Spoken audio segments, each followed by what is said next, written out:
లక్ష్యంగా ఎన్డీఏ కూటమి అడుగులు వేస్తోంది.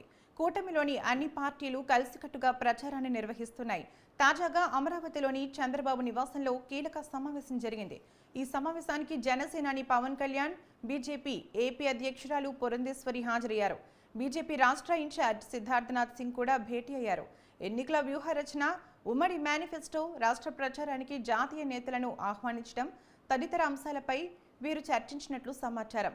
రాష్ట్ర వ్యాప్తంగా కొన్ని సీట్లలో అభ్యర్థుల మార్పుపై కూడా చర్చ జరిగినట్లు తెలుస్తోంది.